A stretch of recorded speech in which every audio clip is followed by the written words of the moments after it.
tal? Bienvenidos una vez más a la Comisión Nacional de Hidrocarburos. Este 23 de enero se llevará a cabo la segunda sesión ordinaria de 2020 de su órgano de gobierno. En esta ocasión, el orden del día tendrá dos asuntos para autorización.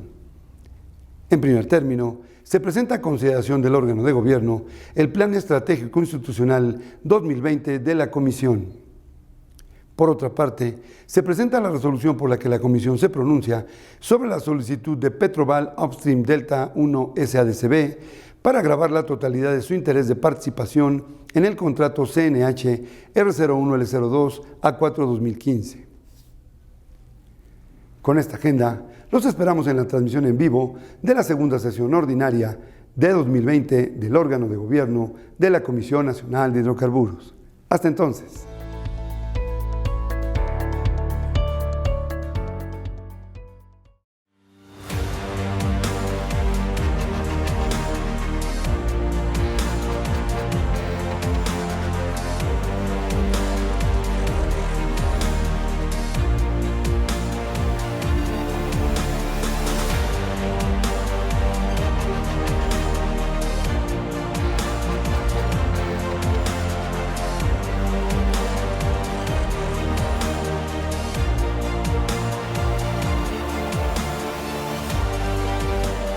Buenos días, siendo las 10:07 del 23 de enero de 2020, damos inicio a la segunda sesión ordinaria de 2020 del órgano de gobierno de la Comisión Nacional de Hidrocarburos.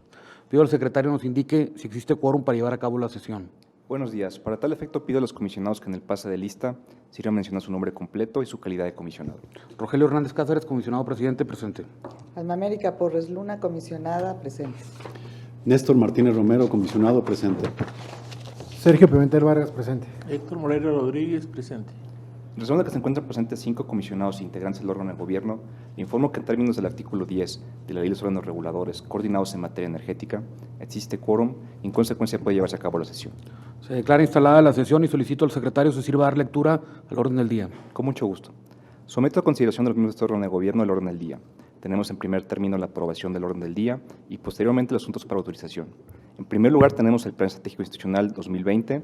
Como segundo punto tenemos la resolución por la que la Comisión Nacional de Hidrocarburos se pronuncia sobre la solicitud de Petroval Upstream Delta 1 SADCB para gravar la totalidad de su interés de participación en el contrato CNH R01L02 A4 diagonal 2015. Como tercer punto tenemos las solicitudes de autorización para asistir a foros y eventos públicos y por último tenemos los asuntos generales. De estar de acuerdo con el presente orden del día, sírvanse a manifestarlo levantando su mano. Muchas gracias, comisionados. El orden del día se aprobó por unanimidad. Si no tiene inconveniente, procedemos a su desahogo. Como primer punto tenemos el Plan Estratégico Institucional 2020. En el desahogo de este punto de orden del día, con la venia del comisionado presidente, tiene la palabra la licenciada Mónica Huitrón Imay, directora general de Estrategia Institucional. Muy buenos días, comisionada, comisionados. El día de hoy traemos para punto de conocimiento el Plan Estratégico Institucional de la CNH para el 2020.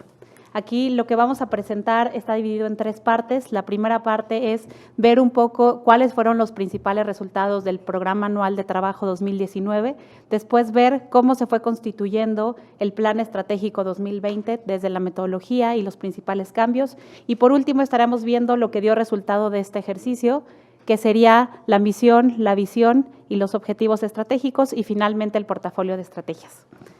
Como antecedente, tenemos la normativa interna que nos obliga a llevar a cabo este ejercicio. Por un lado, el reglamento interno de la Comisión Nacional de Hidrocarburos faculta a los comisionados a participar en la definición de la estrategia institucional, a la Secretaría Ejecutiva a acordar con los comisionados las estrategias que permitirán cumplir con dichos objetivos y, por último, a la Dirección General de Estrategia Institucional a coordinar a las unidades administrativas para proponer las estrategias. Es por eso que la Secretaría Ejecutiva, a través de la Dirección General, llevó a cabo unas actividades en el segundo semestre del año para poder plantear este plan estratégico. Por otro lado, algunas de las disposiciones de observancia general para el Gobierno federal es las disposiciones en materia de control interno, que en su numeral 9 dice que el órgano de gobierno deberá definir metas y objetivos institucionales que permita su alineación al Plan Nacional de Desarrollo de los programas institucionales a fin de cumplir con los objetivos. Y también, como numeral 10, dice que el titular de la institución deberán determinar metas y objetivos de la institución como parte de la planeación estratégica, diseñando los indicadores que les permitan dar seguimiento. Todos estos puntos fueron tomados en cuenta a la hora de la planeación. Para el 2019 podemos ver los principales resultados. El programa anual de trabajo del 2019 se conformó por 18 elementos del Balance Scorecard, que es una metodología que nos permite dar equilibrio entre la parte estratégica y la operativa. De ahí se desprendieron 24 iniciativas y 135 actividades. Al cierre del 31 de diciembre del 2019, el 89% fueron totalmente concluidas y quedaron un 11%, que son 15 actividades que están todavía en proceso, mismas que realmente fueron por factores externos y se le dará seguimiento en el primer trimestre para asegurarnos que se cumplan. En caso de que alguna de ellas no se pudiera llevar a cabo por algún factor, se les hará de su conocimiento. Por último, también tenemos indicadores principales. Una de las cosas en las cuales se enfocó el plan del 2019 fue en mejorar los tiempos de atención de los asuntos principales. Por eso metimos ciertos indicadores de reducción de tiempos. Como pueden ver, la mayoría fueron alcanzadas, no solo alcanzadas, sino sobrepasadas. Por ejemplo, dictámenes de planes de exploración, se puso una meta de reducción del 10%, realmente se redujeron los tiempos en casi 3 veces, un 29% fue la real. Los dictámenes de desarrollo, la meta fue que todos se autorizaran en menos de 85 días naturales y todos, el 100% se cumplió en ese parámetro de tiempo. Después, las opiniones de programas de trabajo e inversión fue la mayor reducción en cuanto a porcentaje, porque ellos pusieron una meta del 5 y redujeron en 32% realmente. Los ARES, la meta era de 10, el real fue de 14, y aquí en solicitudes de avisos de perforación de pozos, la meta era 10, llegaron realmente al 9.9, que es prácticamente el 10, y ellos lo que manifestaron es la complejidad de los pozos que recibimos este año no permitieron llegar. Sin embargo, siempre se va a tratar de mejorar estas cifras. No solo tenemos resultados cuantitativos, sino también cualitativos. Hay principales logros de distintas áreas, por ejemplo, la unidad técnica de exploración, realizando análisis de campos abandonados y formaciones para identificar por qué no se explotaron, por qué no son rentables en ese momento y ver si se pueden hacer recomendaciones. Lo mismo que la unidad técnica de extracción, pero en el tema de las áreas de extracción. Eso permitirá fortalecer el asesoramiento técnico de la Comisión Nacional con otras entidades de gobierno. Por otro lado, un logro nada menor, el Centro Nacional de Información puso en marcha sus 2 litotecas, tanto la de Mérida como Pachuca, las cuales van a promover muchísimo el conocimiento y de una manera ordenada. Por otro lado, la unidad jurídica lograron el desistimiento de un juicio de un amparo minero, lo cual también es muy benéfico. La UATAC logró empezar a realizar monitoreo satelital de las actividades petroleras, lo cual permite reducción de costos y tiempo para realizar una buena supervisión. Y por último, como Secretaría Ejecutiva, se implementó la oficialidad de partes automatizada, lo cual permite que nuestros regulados puedan ingresar sus documentos de manera electrónica y puedan ser notificados de manera electrónica, lo cual eficientiza la parte de recursos, materiales, de tiempos y de procesos.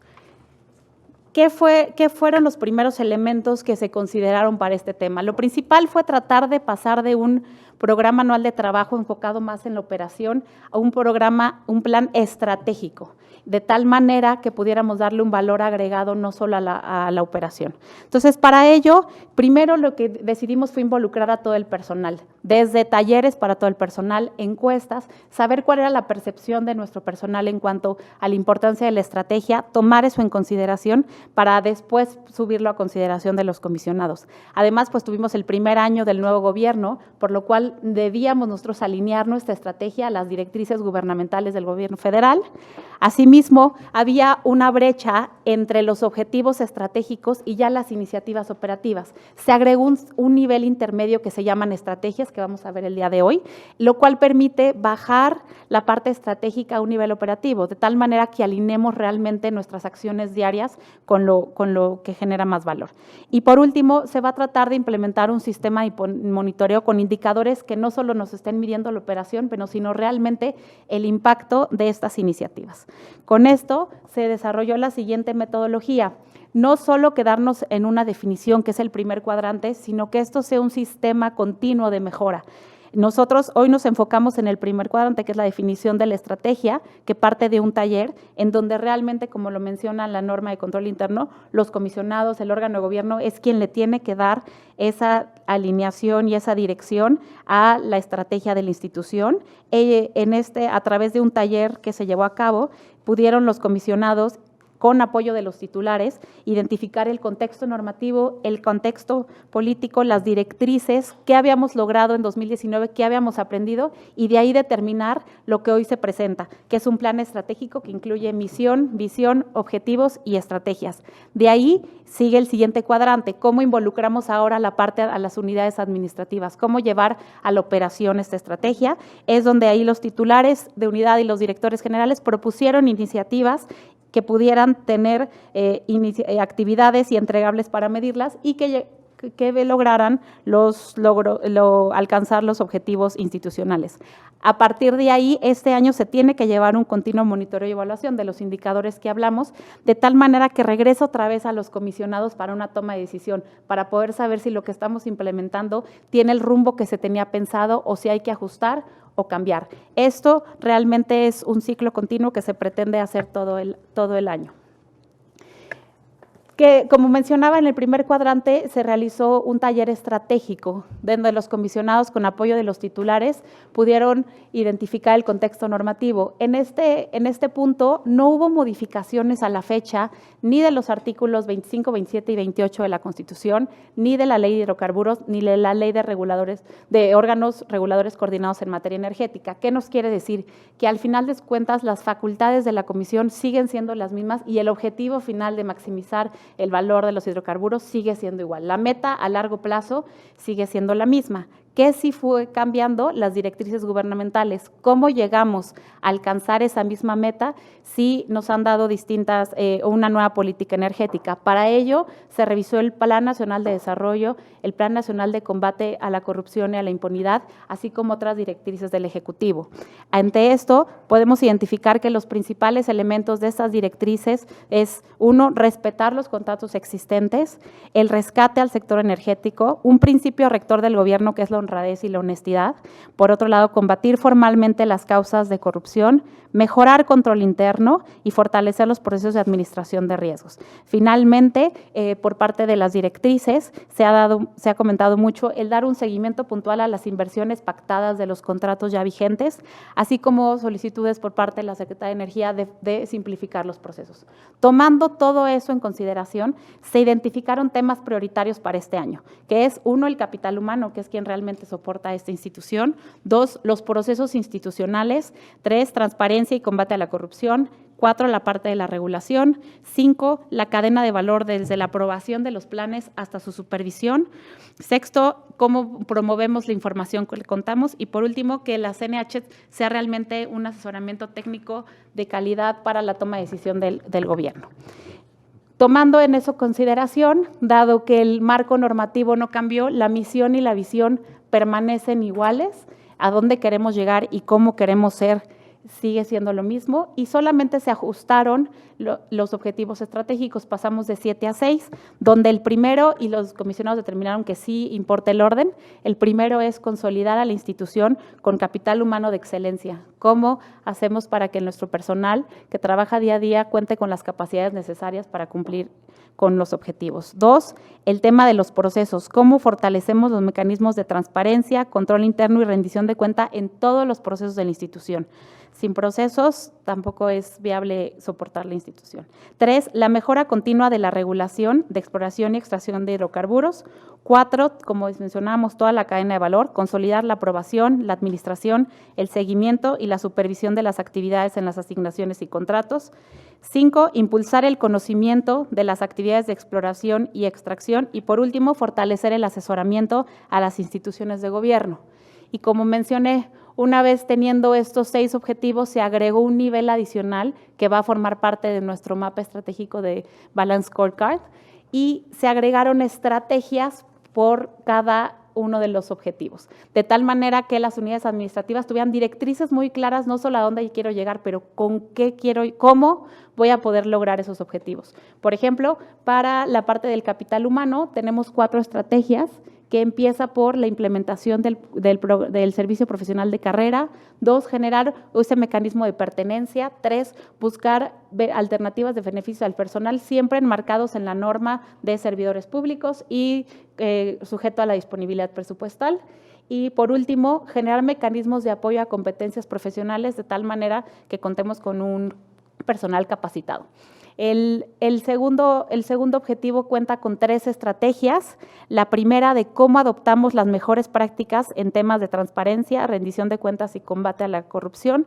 La segunda es, la CNH se ha caracterizado por la transparencia y por esos procesos, cómo hacemos saber de lo que ya hemos logrado en esas materias. Y por último y fundamental, va a ser estandarizar, documentar y formalizar e implementar los procesos institucionales, los cuales nos va a permitir eficientar nuestros procesos.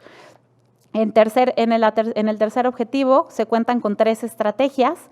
El primero es, queremos saber de las regulaciones vigentes, establecer un mecanismo de retroalimentación interno y externo que nos permita detectar mejoras. Por otro lado, identificar las mejores prácticas en tema de regulación a nivel internacional y tomando esas 2, poder complementar el marco normativo, mejorando las vigentes e identificando las nuevas que se podrían hacer. En el objetivo 4 se cuentan con 4 estrategias. La primera las primeras 2 van en temas de aprobación, que quiere decir con analizar y jerarquizar los asuntos de acuerdo a sus características, unificar los criterios de análisis para la atención de temas. Después viene un tema de la recepción de información, estandarizar y validar el proceso de recepción y análisis. Lo anterior a fin de minimizar el tema de prevenciones y acortar los tiempos de atención de autorizaciones. Y por último, el tema de cómo implementar modelos de seguimiento, administración y supervisión con un esquema desde seguimiento en gabinete hasta supervisión en campo. En el tema del objetivo sobre el conocimiento se cuentan con 5 estrategias. La primera es diseñar e implementar mecanismos para la integración y análisis y validación. Aquí la CNH ya cuenta con distintos sistemas y lo que se pretende en esta estrategia es integrarlos para hacer el uso eficiente. Luego, la estrategia 2 y 3 habla acerca de la difusión de la información. La 2 es para uso interno y la 3 es información hacia el exterior. El número 4 de estrategia tenemos consolidar e integrar la metodología para la evaluación de recursos prospectivos, reservas y recursos contingentes. Y por último, cómo generamos más conocimiento a través del conocimiento que ya tenemos. Cómo nos aliamos con universidades, con otros regulados, para que utilicen lo que ya tenemos y podamos incentivar la generación de mayor conocimiento. Por último, el tema de asesoramiento técnico es consolidar el posicionamiento de la CNH con las instituciones del gobierno, cómo les brindamos, cómo somos más útiles con nuestros hermanos del gobierno, a fin de que se tomen las mejores decisiones. También, cómo establecemos mecanismos de interlocución institucionales fluidos, abiertos y permanentes. Y por último, establecer procesos de retroalimentación para evaluar los resultados y avances, cómo nos perciben tanto regulados como la ciudadanía, como las entidades a la CNH y poder mejorar. Finalmente, todas estas estrategias se estarían consolidando en la metodología de Balance Scorecard. Hasta arriba, como ven, viene la misión y la visión. ¿Qué esperamos de resultados? Pues son los 6 objetivos estratégicos que dijimos y tenemos 3 niveles que maneja la metodología. Uno son estrategias para mejorar el tema de agregar valor a los clientes. En este caso, los clientes son regulados y la ciudadanía en general. Ahí ponemos temas como rendición de cuentas, la regulación y la retroalimentación. Después, cómo tenemos estrategias en los procesos que generamos valor. Ahí viene desde la aprobación, la supervisión, la información y obviamente los procesos. Y por último, ¿qué recursos necesitamos para poder llevar a cabo nuestros procesos? Pues viene la parte del capital humano de excelencia, quién es quien soporta la institución. Con esto, esa sería la parte estratégica. Ya después se llevarían a cabo el plan anual de trabajo con base en estas estrategias y en función de las restricciones presupuestales y dar el seguimiento que se debe a través del año. Eso sería, comisionados. Muchas gracias, licenciada Mónica Huitrón. Como lo hemos mencionado, nada más quiero hacer un poco de énfasis y preguntarte cuándo piensas que pudiéramos tener los indicadores, porque para poder hacer esto es básico tener los indicadores y de cada cosa, pues lo ideal sería medirlo antes y poderlo medirlo en un año para poder saber en qué hemos mejorado y cómo, ¿no? Claro, efectivamente. Se tiene planteado 2 etapas. La siguiente sería el plan anual, que es a partir de las estrategias ya definir las iniciativas conforme al presupuesto que tengamos asignado. Eso quedaría en el mes de febrero, la primer quincena, más o menos, y hacia finales de febrero, principios de marzo, ya contar con los indicadores. La metodología que se va a utilizar es una línea base para poder medir el antes y el después. Van a ser de eficiencia, de eficacia y de economía, y de tal manera que podamos, y con metas no solo a 2020, sino tratar de hacerlo de 2020 a 2024, que acaba el sexenio, dado que sobre todo las que son de valor no se va a ver reflejado al final del año, sino que vamos a tener que ir viendo cómo evoluciona. Por ejemplo, el sentido de pertenencia, que se puede medir con la ECO, que se hace cada año de clima laboral, es nuestra línea de referencia sería 2019, establecer una meta 2020, 2021, 2022 hasta 2024, de tal manera que podamos ver que las iniciativas estén realmente impactando en lo que queremos. Entonces, en el primer trimestre sí o sí tienen que quedar definidos los indicadores. Gracias, Mónica. ¿Comentarios?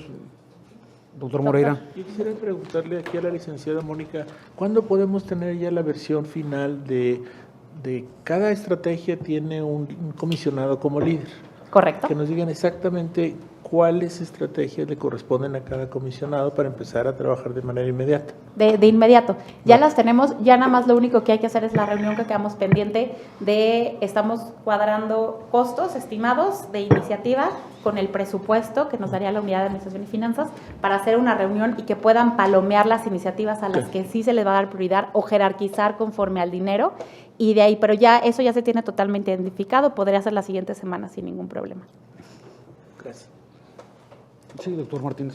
Muchas gracias, comisionado presidente. Bueno, pues nada más enfatizar que esta iniciativa de tener un plan estratégico es fundamental para la institución y que pues seguramente para beneficio de la gente que nos escucha, pues no va a haber mucha discusión aquí porque la discusión ya la tuvimos durante los últimos meses, ¿no? Y bueno, finalmente este es el producto final. Y bueno, pues se tiene que autorizar, no es una cuestión de conocimiento, es parte de la orden del día autorizarlo, pero pues seguramente pues mucha gente se preguntará cómo es que se dio todo esto, y este es un plan estratégico de todos, no es de los comisionados, es un plan estratégico de la institución, y lo más importante de los planes estratégicos es llevarlos a la operación del día a día, ¿no? Y esto lo que nos permite es dedicarnos realmente a lo que nuestras atribuciones nos plantean en ley, no distraernos en cuestiones que no sean estratégicas, aunque bueno, pues la parte de la operación también está aquí incluida en algún tema específico, ¿sí? Y pues felicitar también a Mónica porque creo que el trabajo de poner de acuerdo a tanta gente pues, ha sido muy importante, y también el apoyo del comisionado presidente, de que estuvo revisando en detalle todo esto, y hoy estamos presentando nuestro plan estratégico para los siguientes años, ¿no? Y además, bueno, pues el plan de trabajo para 2020. Y además también lo que se hizo en 2019 creo que es importante enfatizarlo, resaltarlo. Claro. Se presentaron los principales resultados, pero hay muchos otros que pues no, pues por cuestión de tiempo no se dieron. Y podríamos hacer un resumen, una pequeña publicación para la página de internet, ya con el desglose puntual de los resultados 2019, porque justo era la idea de meter una lámina así, claro. No nada más tener un plan y luego ya quién sabe qué pasó y nos vamos al que sigue, exacto. Sino poder ir midiendo cómo cada plan ha tenido ciertos resultados y lo que no ajustar. Muchas gracias. Perfecto. Bueno, si no hay otros comentarios, pido al secretario de lectura la propuesta de acuerdo. Con mucho gusto. Con fundamentos artículos 22, fracciones primera, tercera y 27ª, 13 fracción 11ª y 16 fracción 7ª del Reglamento Interno de la Comisión Nacional de Hidrocarburos, el órgano de gobierno, aprueba el Plan Estratégico Institucional 2020 de la Comisión Nacional de Hidrocarburos. Asimismo, acuerda que el plan aprobado sea publicado en la página electrónica de la Comisión. ¿Estar de acuerdo? Sírvanse a manifestarlo levantando su mano. Muchas gracias, comisionados. Se registra la votación y, tomando en cuenta el sentido de cada voto, el acuerdo se adopta por unanimidad. Como segundo punto, tenemos la resolución por la que la Comisión Nacional de Hidrocarburos se pronuncia sobre la solicitud de Petroval Upstream Delta 1 S.A.D.C.B. para gravar la totalidad de su interés de participación en el contrato CNH R01 L02 A4 diagonal 2015. En el desahogo de este punto de orden del día, cuya ponencia es el comisionado Héctor Moreira Rodríguez, con la venia del comisionado presidente, tiene la palabra el licenciado Daniel Pedraza Vargas, director general jurídico de asignaciones y contratos. Muy buenos días, señores comisionados.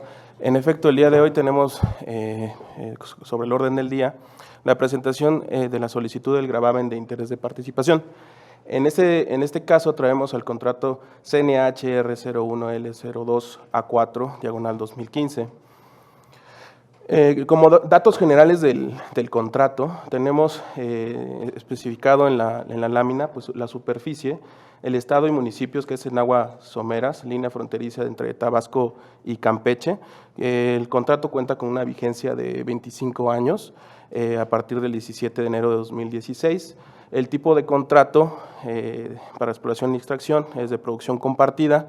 Los socios son Fieldwood Energy E&P México y Petroval Upstream Delta 1. En lo conducente Fieldwood y Petroval, siendo el operador, en este caso Fieldwood. Campos en los que se encuentra es Ichalkil y Pococh. El plan vigente que se encuentra en la actualidad es el plan de desarrollo para la extracción aprobado el 29 de enero de 2019 y el inicio de estimación de producción, estamos hablando de octubre de 2020, que ya cuenta con un programa de trabajo y presupuesto 2020 aprobado por esta comisión el 14 de noviembre de 2019. En cuanto a la solicitud, tenemos que el 5 de noviembre de 2019, Petroval solicitó el consentimiento de la CNH para crear un gravamen sobre la totalidad de su porcentaje de interés de participación respecto al contrato antes mencionado. El gravamen consiste en cumplir en una prenda sin transmisión de posesión a favor de Musijo Bank Ltd. E ING Bank NB. Los porcentajes de intereses de participación del contrato se encuentran distribuidos, como se muestran en la lámina, en 50 y 50% para cada uno de los socios. En cuanto al marco normativo, tenemos que la Ley de Hidrocarburos, en su artículo 31, fracción 12ª, que le corresponde a la Comisión todas las facultades que se prevean en los contratos para la exploración y extracción y en las leyes aplicables. El artículo 85, fracción segunda, inciso K, señala que la Comisión sancionará cualquier gravamen total o parcial de los derechos u obligaciones derivados del contrato para la exploración y extracción sin la previa autorización correspondiente. En cuanto al marco contractual, tenemos que en la cláusula 2.1 ningún intento de dar en garantía, ceder o transferir parte o la totalidad del interés de participación tendrá validez y se considera efectivo, salvo en lo dispuesto en la cláusula 23. A su vez, la cláusula 23.5 señala que ninguna empresa participante impondrá o permitirá que se imponga ningún gravamen o restricción de dominio sobre los derechos derivados de este contrato sin el consentimiento previo y por escrito de esta comisión.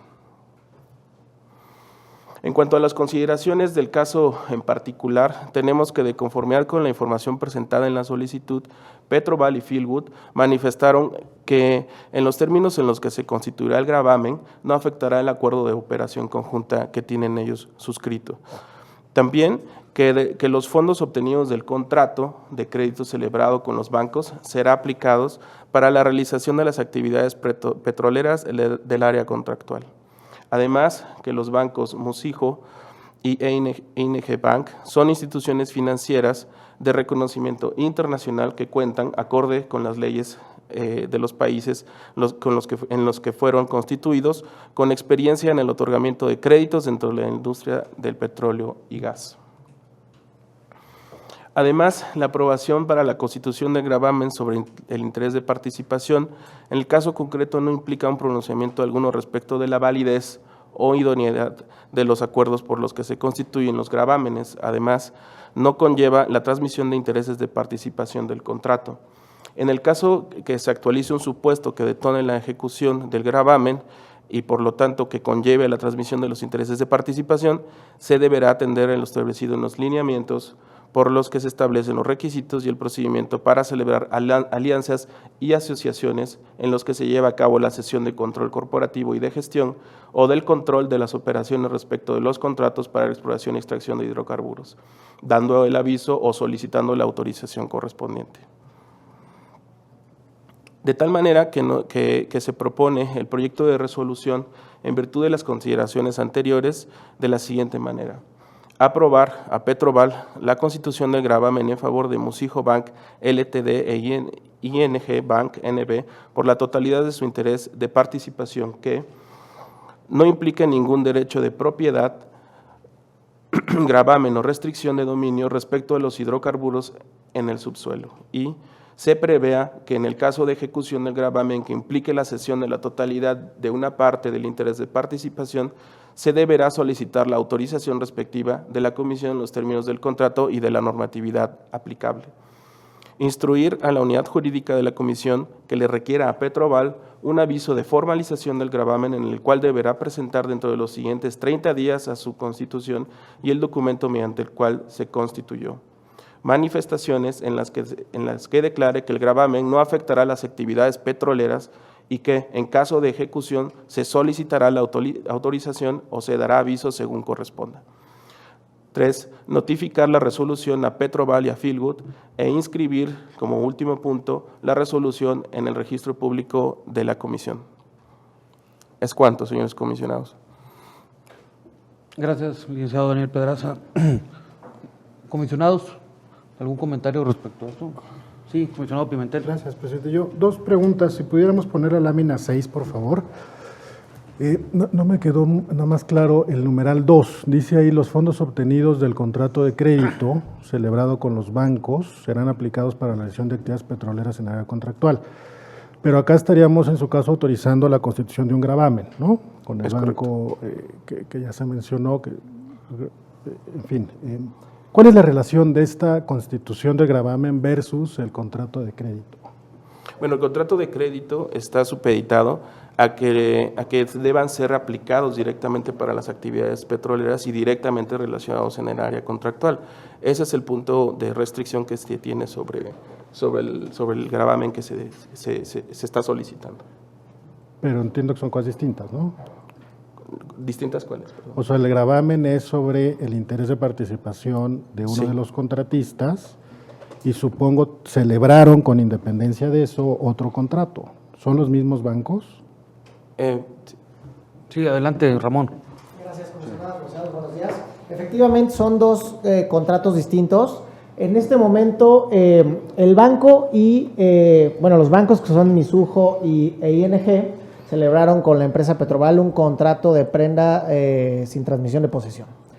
E igualmente celebraron un contrato de financiamiento. La prenda, que es la que se está constituyendo sobre el interés de participación, es la garantía para pagar el financiamiento que están obteniendo de los bancos. Okay.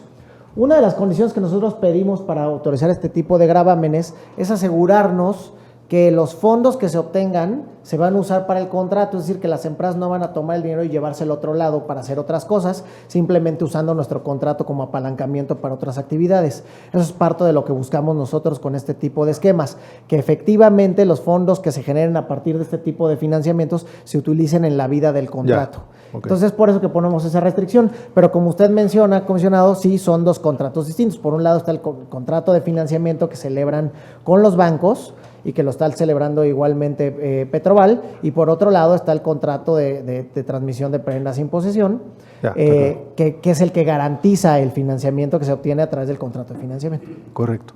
Y si pudiéramos poner, perdón, la lámina 8, por favor, también para ver en el numeral 2, dice ahí: instruir a la unidad jurídica para requerirle a Petroval un aviso de formalización del gravamen, de la prenda, el cual deberá presentarlo dentro de los siguientes 30 días. La verdad es que me llama la atención, no estoy seguro que esto lo hayamos exigido antes, porque entiendo que lo que estaríamos, insisto, autorizando es la constitución de ese gravamen, y luego ya, pues entiendo, es Petroval quien tendría que formalizarlo con los bancos y demás, pero no estoy seguro que hayamos antes requerido esta formalización, ¿no? Este aviso que nos tendría que dar Petroval. ¿Ya lo habíamos hecho antes? Sí, perdón. Sí, señor comisionado, ya lo habíamos hecho antes en otras ocasiones. En todo caso lo hacemos y pedimos que se inscriba en el Registro Único de Gravámenes, en el RUG, y que nos den,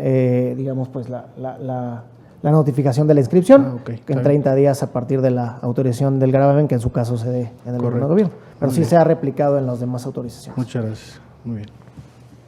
Bueno. ¿Algún otro comentario, comisionados? Muchas gracias, Ramón, Daniel. Si no hay más comentarios, pido al secretario de lectura la propuesta de acuerdo. Con mucho gusto.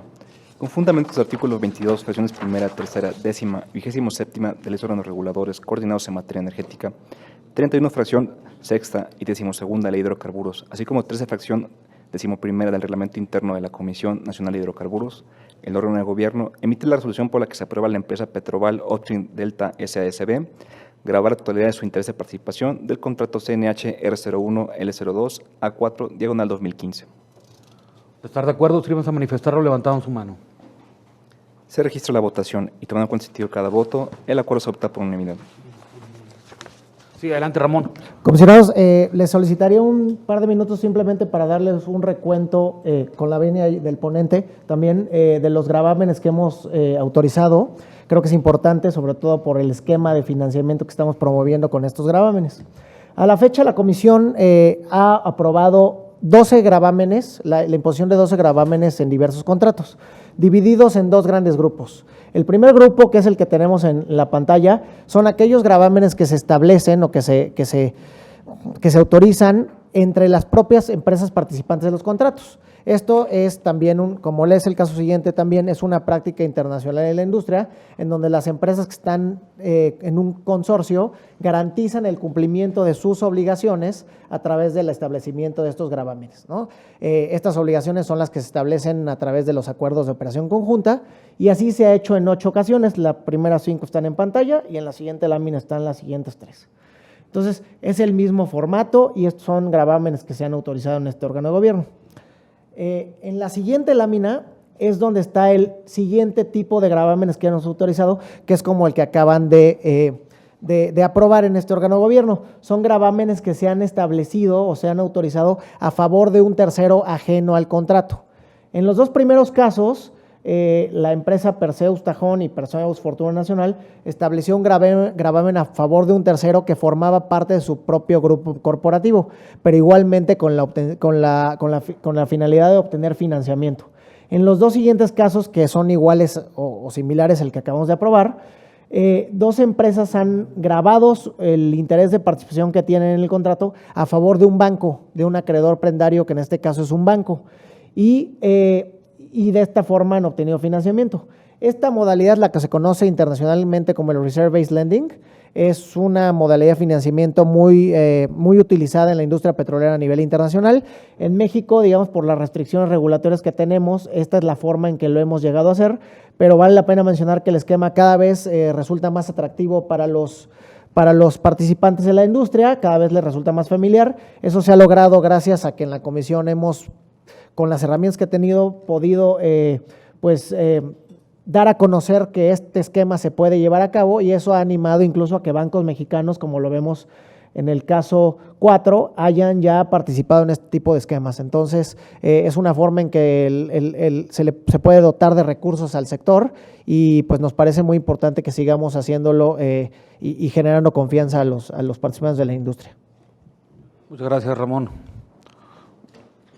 Sí, un comentario. Perdón, no lo dijo Ramón, pero vale la pena destacarlo que por disposición constitucional las reservas son propiedad de la nación. Entonces la reserva, el préstamo basado en reservas, que es la práctica internacional a la que aludió nuestro abogado, en realidad en México es un préstamo basado en el contrato, ¿no? Y es lo que creo que vale la pena destacar, es que aún con esta restricción constitucional, pues hemos podido la industria encontrar la manera para que jurídicamente, con base en los derechos de un contrato de exploración y extracción, las instituciones financieras presten con la garantía, desde luego, de los derechos del contrato mismo, sin tener que hablar de reservas, lo cual me parece muy, muy importante, ¿no? Muchas gracias. Gracias, comisionado Pimentel. Adelante, comisionado Moreira. Esto se usa mucho en la parte de infraestructura. Muchas obras de infraestructura se construyen así, donde lo que estás poniendo de prenda es los ingresos futuros de la infraestructura que estás construyendo. Entonces, es muy interesante porque este es un área que requiere muchísimos recursos, entonces es muy interesante que esté muy ligado con nuestra estructura financiera también. Sin duda.